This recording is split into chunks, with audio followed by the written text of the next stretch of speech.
जो हमेशा रोशनी को इसी तरह के ताने कसा करती थी। लेकिन अब रोशनी ने भी सोच लिया कि सास है तो क्या हुआ, अब मैं इनकी और नहीं सुनूंगी। रोशनी का पति बिजली घर में काम करता था। एक दिन काम करते हुए उसे बिजली ने पकड़ लिया और वहीं उसकी मौत हो गई। हे भगवान, ये तूने क्या किया? मेरा बेटा चला गया। मेरा तो बुढ़ापा है, बड़े बहू और बेटे के साथ काट लूंगी, मगर रोशनी अब अपनी बेटी को लेकर कहाँ जाएगी? भरी जवानी में इसे बेवा बना दिया। जाने कौन घड़ी में बेटी के पैर पड़े कि पिता का साया ही सिर से उठ गया।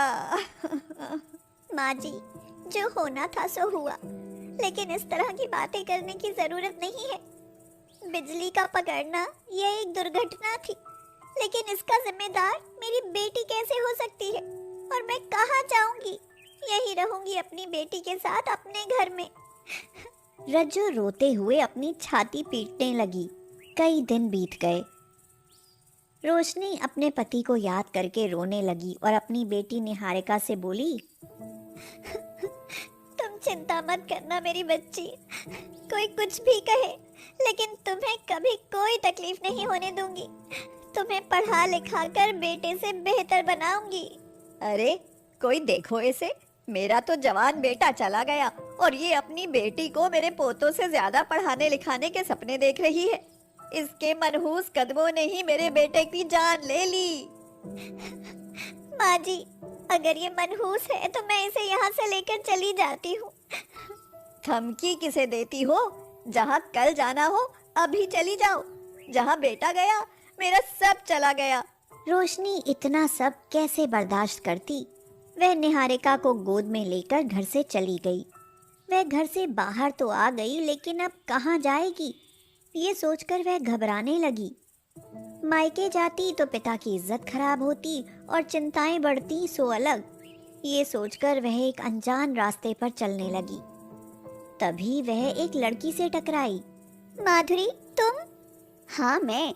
लेकिन रोशनी, ये सफेद साड़ी, गोद में बच्चा और इस समय तपती दोपहरी में कहाँ जा रही हो? रोशनी रोने लगी और रोते हुए उसे सारी बातें बताईं। रोशनी, हम इतना आगे पहुंचकर आज भी समाज की मानसिकता को नहीं बदल पाए। लोग आज भी बेटियों को बोझ समझते हैं, लेकिन तू चिंता मत कर, अभी मेरे साथ चल, फिर दोनों मिलकर कुछ सोचते हैं। रोशनी माधुरी के साथ उसके घर चली गई। वह उसकी बचपन की सहेली थी, लेकिन शादी के बाद कभी मिलना नहीं हुआ, और आज हुआ भी तो इस तरह। रोशनी, तुझे अपनी जीविका चलाने के लिए कुछ काम करना होगा। आखिर इस तरह बच्ची को लेकर कहाँ भटकेगी? काम? मुझे तो कुछ आता भी नहीं है माधुरी, और मैं काम करूंगी तो मेरी ससुराल वालों को पता चला तो वो क्या कहेंगे? तू भूल गई शायद। तुझे याद है जब तू अपने स्कूल के टिफिन में चने की चाट बनाकर लाती थी तो हम सब लोग उसे खाने के लिए कैसे लड़ते थे? तू वही काम क्यों नहीं शुरू करती? और लोग क्या कहेंगे ये सब छोड़। जब तेरी और तेरी बच्ची की किसी को परवाह नहीं, तो तू क्यों किसी के बारे में सोचती है? कहती तो तू ठीक है, चना चाट मसाला। हाँ, उसकी तारीफ तो भरत के दोस्त भी बहुत करते थे। जब भी घर आते थे तो चाट स्पेशल कहकर बनवाते थे। तो फिर देर किस बात की? लेकिन मेरे पास पैसे नहीं है माधुरी। तुझे बताया तो है कि मैं घर से ऐसे ही गुस्से में आ गई। ऐसे ही नहीं, तेरा गुस्सा जायज़ था। और सुन, फिलहाल मैं तेरी मदद करूंगी, और जब तेरे पास पैसे हो जाएं तो तू मुझे लौटा देना। माधुरी, मैं तेरा एहसान कभी नहीं भूलूंगी। तूने मेरे खोए हुए आत्मविश्वास को जगाया है। मैं चाट बनाऊंगी और उसे ही अपना रोजगार बनाऊंगी। अगले दिन रोशनी ने माधुरी की मदद से चाट बनाने के लिए थोड़ा सामान, बर्तन और एक ठेला खरीदा जिस पर वह चाट बेच सके।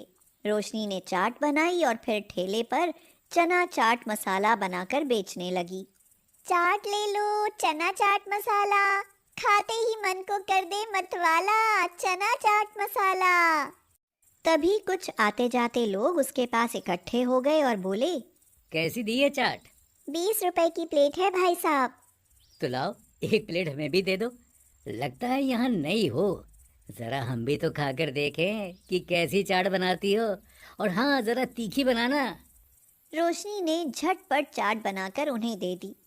चाट खाकर वह आदमी बोला, अरे वाह, ऐसी चाट तो पहली बार खाई है भाई। हमें तो लगा कि कोई लो क्लास चाट होगी, लेकिन तुमने तो बड़ी दुकान वालों की चाट को भी मात दे दी।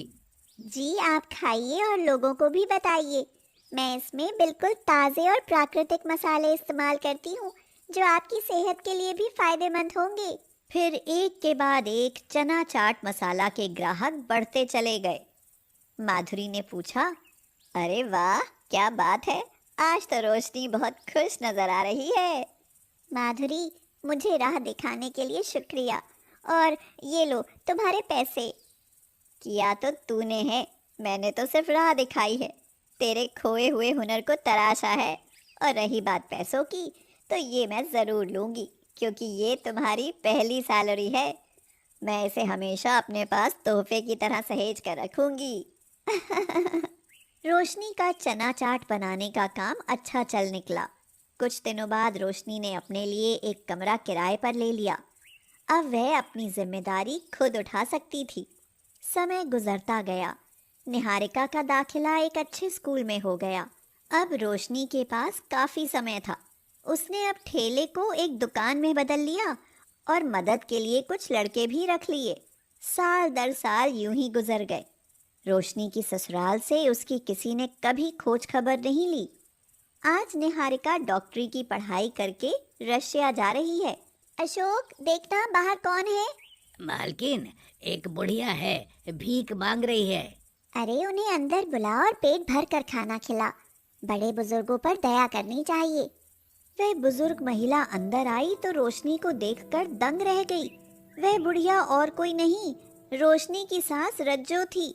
माँ जी, आप ये क्या हालत बना रखी है आपने, और भीख मांगने की नौबत कैसे आ गई? यह सब मेरे कर्मों का फल है बहू। बेटे चाहिए थे ना मुझे, इसलिए 2 पोते और 1 बेटा होने के बाद भी मुझे ये दिन देखने पड़ रहे हैं। मुझे कोई खाने को नहीं देता और 1 महीने पहले घर से ही निकाल दिया। अब भीख मांग कर पेट भर लेती हूँ।